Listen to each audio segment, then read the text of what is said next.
বসে আছি আপনাদের বলেছিলাম যে আমাদের ৭ নলের গত ৪ঠা জানুয়ারি অবৈধ বালি উত্তোলন যারা করে তাদের পক্ষে দলবল অতর্কিতভাবে সকালবেলা কোনো মার্কেটে হামলা করে সেই হামলার জেরে অনেকেই আহত হয়। সবচেয়ে গুরুতর যে আহত হয় আপনাদের মেসেজ দিয়েছিলাম তিনি হচ্ছেন হাসান ভাই।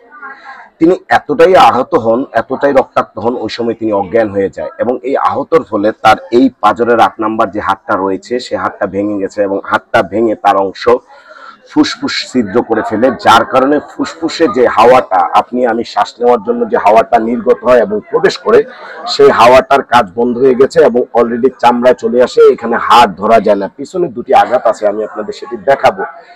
আজকে তার অবস্থা খুবই সংকটাপন্ন। অনেক দাঁড়ে দাঁড়ে ঘুরেও হাসপাতালে ভর্তি না হয়েও অনেক চেষ্টার পরেও অবশেষে সিট মিলেছে এই বঙ্গবন্ধু মেডিকেল কলেজ অর্থাৎ পিজি হাসপাতালে। আর তাকে যে এই যে চোখে আঘাত করা হয়েছে সেই ব্যথাও কিন্তু এখনো আছে।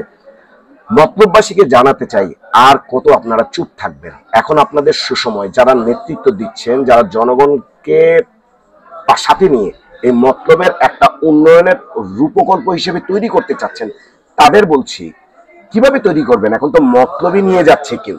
একেবারে মনে হয় যে আমাদের বাপদাদার এই পৈতৃক সম্পত্তি বা আমাদের ভিটেমাটি ৬ লক্ষ জনগণের, এটি আমরা কারো কাছে ইজারা দিয়েছি, সেখান থেকে যা ইচ্ছা তাই করতেছে। আপনারা দেখেন অব্যাহত ম্যাক্স গ্রুপের অব্যাহত অবৈধ বালি উত্তোলন তাণ্ডব এখন কিন্তু আছে। আজকের সর্বশেষ খবর অনুযায়ী ম্যাক্স গ্রুপের অবস্থান ৭ নল থেকে ১০০ মিটার দূরে আপনার অবস্থান করছে, যেটি এখন মতলবের সীমানায়। আর গজারিয়াবাসী তারা কোথায়? মুন্সিগঞ্জবাসী আপনারা কোথায়? কবে জাগ্রত হবেন? আপনারা দেখুন, আপনাদের মল্লিকারচর অঞ্চলটা কিন্তু ভেঙে যাচ্ছে, গজারিয়ার পাশগুলো কিন্তু ভেঙে যাচ্ছে। আজকে মতলব উত্তরের কি অবস্থা? দনাগড়ায় যদিও আপাতত বালি উত্তোলন বন্ধ আছে, কিন্তু এই পরিস্থিতিটা কতদিন চলতে থাকবে? আজকের নেতারা যে অবস্থা করছেন, যে আমরা ২৮শে ডিসেম্বর যে মানববন্ধন করতে গিয়েছিলাম সেখানে আমাকে সহ মোট আপনারা ২ জনকে হত্যা হুমকি দিয়েছেন, স্পষ্ট বলেছেন গুলি করে মেরে ফেলবেন। আমরা সতর্কতা অবলম্বন করি, এরপরেও আপনারা ঠিকই হামলা জানান। আমি মতলববাসীকে জানতে চাই, আপনারা কি আমাদের প্রতিপক্ষ? আমরা কি আপনাদের বিরুদ্ধে লড়েছিলাম? আমরা কি আপনাদের বিরুদ্ধে আওয়াজ তুলেছিলাম? আমরা আওয়াজ তুলেছি অবৈধ বালি উত্তোলনের বিরুদ্ধে। আপনারা সেটা প্রতিকার করবেন। প্রতিকার না করে বরং আমরা যারা মতলব রক্ষায় কাজ করতেছি তাদেরকে কৌশলে, রাজনৈতিক এই কৌশলে আপনারা ফ্যাসিস্টের দোসর বানিয়ে দিচ্ছেন। কিন্তু আদৌ কি সেই সাইনবোর্ডটি আমাদের গায়ে লাগাতে পেরেছেন? কারণ আমরা ২০১৪ থেকে এই নিঃস্বার্থ নিবেদিত ভাবে কাজ করছি। মতলবের মানুষ চ্যালেঞ্জ করে বলছি, কারো কাছ থেকে ১ টাকা কোনো অবৈধভাবে ইনকাম করেছি, কেউ ১ টাকা পারিশ্রমিক দিয়েছে, সবসময় পকেটের টাকা খরচ করে কাজ করেছি, তাই চ্যালেঞ্জ জানাতে প্রস্তুত। এবং এই হাসান ভাইয়ের আজকের যে অবস্থাটি সেটি অত্যন্ত হৃদয় বিদারক। কেউ তো খোঁজ নেননি, কেউ তো খবর নেননি। মতলববাসীর এই ৬ লক্ষ জনগণের প্রতিনিধি হিসাবে যিনি আজকে রক্তাক্ত আহত, যার জীবন সংকটাপন্ন, তার খবরটা কে নিয়েছে? আজকে যারা বালি উত্তোলন এই বন্ধের জন্য যারা চেষ্টা করছে, তারাই মূলত হাসান ভাইয়ের খবর নিচ্ছে। কেন? আজকে আমি যদি নিহত হতাম, আমি যদি আহত হতাম, ঠিক ১ দিন ২ দিন ৩ দিন সামাজিক যোগাযোগ মাধ্যম শোরগোল লেগে যেত। এরপর আমার পরিবারকে খবর নিয়ে কি কেউ থাকতো? স্পষ্ট করে বলতে চাই, এই হাসান ভাইয়ের রক্ত বৃথা যেতে পারে না। তার উপর হামলার অ্যাকশন বা প্রতিশোধ আমরা চাই। এবং এই যারা আজকে মতলবকে রাজনীতির ময়দানে যারা আছেন, এই সোনার দেশ গড়ার জন্য বিশেষ করে মতলব উত্তরকে রূপকল্প হিসেবে একটি রূপকল্প তৈরি করতে চাচ্ছেন, তাদের অনুরোধ জনতাকে নিয়ে আসুন, জনতার অধিকার রক্ষায় অবৈধ বালি উত্তোলন বন্ধে আপনারা চেষ্টা করুন। একটা জিনিস আপনাদের মাথায় একটু ঢুকেন, বর্ষাকাল আসলে সবাই তো হুরুস্তুল লেগে যান, বাঁধ ভেঙে যায়, কখন জানি পানি ছুটে ভিতরে প্রবেশ করে, তখন এত বেশি আবেগপ্রবণ হয়ে তখন আপনারা কাজ করেন। কিন্তু বাকি যে বর্ষা ছাড়া বাকি যে ৯ মাস, তখন আপনারা কোথায় থাকেন? ব্যবস্থা তখন কারা নিবে? আর আজকে বালি উত্তোলন করতে করতে বর্ষাকালে এই বেড়িবাঁধের অবস্থা কি হবে? একইভাবে যদি অব্যাহত থাকে ৫টা বছর, মতলব উত্তর কি থাকবে এই বর্তমান মানচিত্রে? একটু জানিয়ে রাখি, আজকে যারা সাধু ছাড়ছেন, যারা আজকে বিভিন্নভাবে তকমা দিয়ে সাইনবোর্ড দিতে যাচ্ছেন, তাদেরকে হুঁশিয়ার করে দিতে চাই, মেঘনা এবং দনাগোদা থেকে বালি উত্তোলন বন্ধ হতে হবে, যে কোনো মূল্যে হোক, যে কোনো কৌশলে হোক। কারণ বিষয়টি ইতিমধ্যে জাতীয় পর্যায়ে কিন্তু অবগত। আর মতলবের রাজনীতিবিদ এমন কেউ নাই যেটি জানেন না। হুঙ্কার দিয়ে লাভ নেই, হত্যার হুমকি দিয়ে লাভ নেই।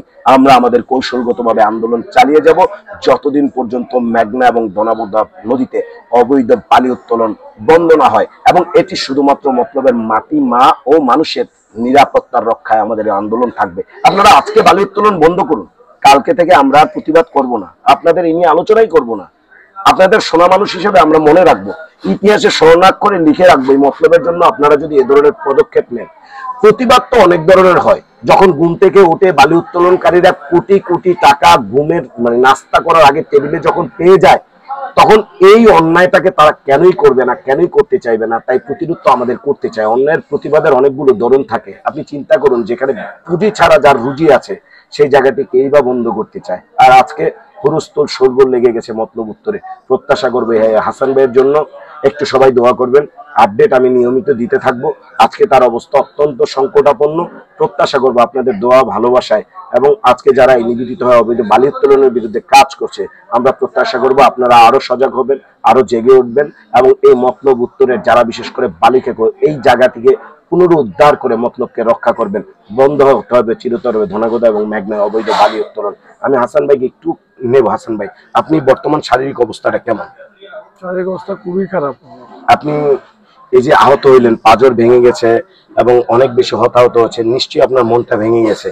এই অবস্থায় আপনার যে রক্ত জ্বললো, আরো অনেক ভাই আহত হলো, মানববন্ধনে হামলা হলো, শুধুমাত্র এই অবৈধ বালি উত্তোলনের বিরুদ্ধে কথা বলতে গিয়ে। আপনি একজন সাধারণ মানুষ, আপনি জীবিকা নির্বাহ করেন, সংসার চালান, আজকে আপনাকে জীবনের সাথে সংগ্রাম করে এখানে বাঁচতে হচ্ছে, আজকে হাসপাতালে বেডে আছেন। এই প্রতি উত্তরে যে আপনার রক্ত ঝরেছে, অনেক ভাই আহত হয়েছে, এবং এটি নিয়ে যে আলোচনা চলছে, এই আলোচনার পরিপ্রেক্ষিতে আপনি মতলববাসীকে কি বলবেন এই অবৈধ বালি উত্তোলনের বিরুদ্ধে? মতলববাসীকে বলতে চাই, সবাই সম্মিলিত একসাথে যাতে বালু উত্তোলনের বিরুদ্ধে রুখে দাঁড়াতে পারে। বালু উত্তোলনকারীদের রুখে দিলেই আমাদের মতলব বাঁচবে, 6 লক্ষ মানুষ বাঁচবে। 6 লক্ষ মানুষ বাঁচলেই আমরা বাঁচবো। আমরা শুধু খালি 6 লক্ষ মানুষের জন্যই আজ এই বালু উত্তোলনের বিরুদ্ধে সোচ্চার হয়েছি বা যুদ্ধে নামছি। নাইলে আমরা বালু উত্তোলনের বিরুদ্ধে আমরা কখনই নামতাম না। আমরা নামছি যাতে আমাদের মতলববাসী মানুষ ভালো থাকে, আমরা ভালো থাকবো ইনশাআল্লাহ। আমরাও চাই জেগে উঠুন, রুখে দাঁড়ান, অবৈধ বালি উত্তোলনের বিরুদ্ধে প্রতিবাদ করুন। সবার কাছে দোয়ার দরখাস্ত রইল। হাসান ভাইয়ের জন্য আপনার আর্থিক সহযোগিতা চাই না, আপনার একটু প্রার্থনা চাই, অন্তত পক্ষে হাসান ভাই যেন সুস্থ হয়, আবার তার পরিবার, সমাজ এবং এই মতলব উত্তরের মানুষের কাছে ফিরে আসতে পারে। আর আজকে যারা এই আন্দোলনের কাজ করতেছে, আবারও বলছি আপনাদের প্রতি কৃতজ্ঞতা। আপনারা আছেন বলে, আপনারা সরগরম আছেন বলেই আজকে কিন্তু ধনাগোদায় বালি উত্তোলন বন্ধ, যদিও অব্যাহত আছে ম্যাক্স গ্রুপের বালি উত্তোলন মেঘনায়, যেটি 7 নং সংলগ্ন। অনুরোধ থাকবে সেটিও বন্ধের জন্য মতলববাসীকে জেগে উঠতে হবে। এই মতলব আপনার আমার সকলের, তাই মতলব রক্ষায় দায়িত্বটা আমাদেরই নিতে হবে। বিদায় নিচ্ছি পিজি হাসপাতাল থেকে। কথা হবে আবার, আপডেট নিয়ে আসবো, এই হাসান ভাইয়ের সর্বশেষ পরিস্থিতি কি জানাবো। ভালো থাকবেন ততক্ষণ পর্যন্ত। আল্লাহ হাফেজ।